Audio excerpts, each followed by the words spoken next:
ఈరోజు కలకత్తాలో జరిగినటువంటి ఆర్జీకర్ హాస్పిటల్లో జరిగినటువంటి సంఘటనకు జరిగినటువంటి హత్యకి నిరసనగా ఈరోజు కాకినాడలో రంగరాయ మెడికల్ కాలేజ్ నుంచి భానుగుడి జంక్షన్ వరకు శాంతియుతంగా ర్యాలీ చేసి అక్కడి నుంచి భానుగుడి సెంటర్లో ఫ్లాష్ మాబ్ స్టూడెంట్స్ అందరూ స్టూడెంట్స్ అందరూ కలిసి ఫ్లాష్ మాబ్ వేశారు.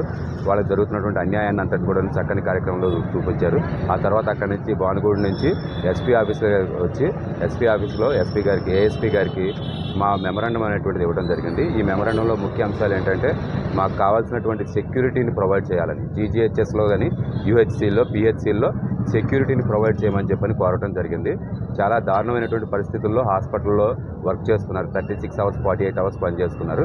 ఆ పరిస్థితుల్ని కొద్దిగా సెక్యూరిటీ అనేది ప్రొవైడ్ చేస్తే కనుక చాలా సేఫ్గా చేయగలుగుతారు. ఈ రోజున డాక్టర్స్ అందరూ especially 70% of the doctors lady doctors వాళ్ళందరూ కూడా భయాందోళనలో ఉన్నారు. మా భవిష్యత్తు ఏంటి, మా ఫ్యూచర్ ఏంటి, మేము ఎలా పనిచేయగలం అనేటువంటిది.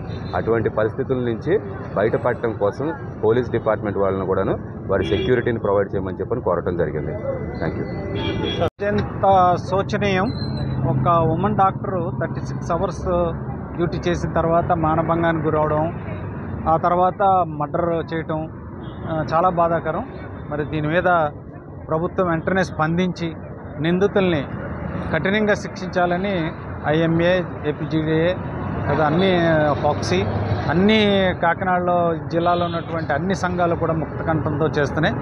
అలాగే డాక్టర్ల మీద రక్షణ కోసం సెంట్రల్ యాక్ట్ దాన్ని ఇంప్లిమెంట్ చేయాలి తొందరగా. ఏ డాక్టర్ మీదైనా సరే అటాక్ చేస్తే మరి కఠినాతి కఠినంగా శిక్షించే విధంగా ఒక యాక్ట్ని తీసుకొని వస్తే, ఒక డాక్టర్ అభద్రతా భావంతో ఉండి వైద్యం చేయడం అంటే చాలా ప్రమాదకరమైన విషయం. ముఖ్యంగా రాత్రుళ్ళు ఈ విషయంలో ప్రభుత్వం ఒక ప్రత్యేకమైనటువంటి శ్రద్ధ తీసుకోవడం, అవసరమైతే దానికి ఒక ప్రత్యేకమైన కమిటీని వేసి లోతుగా దీని మీద పరిశీలన చేసి చర్యలు తీసుకోవాలని మేము ఐఎంఏ తరఫున డిమాండ్ చేస్తున్నాం.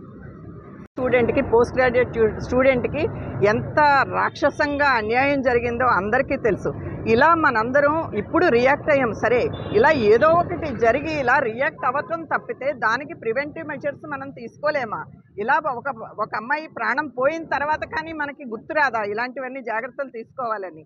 సో ఇవన్నీ కావాలని పిల్లలకి, అట్లీస్ట్ వాళ్ళ పిల్లలండి, పోస్ట్ గ్రాడ్యుయేట్స్, అండర్ గ్రాడ్యుయేట్స్ అంటే వాళ్ళ పిల్లలు, మన పిల్లలకి మనమే సేఫ్టీ అట్మాస్ఫియర్ క్రియేట్ చేయలేకపోతే ఇంకా మనకి ఇవన్నీ ఈ పోలీస్ ఫోర్స్ ఎందుకు, ఇక్కడ అడ్మినిస్ట్రేషన్ ఎందుకు, హాస్పిటల్ అడ్మినిస్ట్రేషన్, ఇవన్నీ జాగ్రత్తలు తీసుకోవాలని ఇప్పుడు మేము ఇదంతా డిమాండ్ చేస్తున్నాం.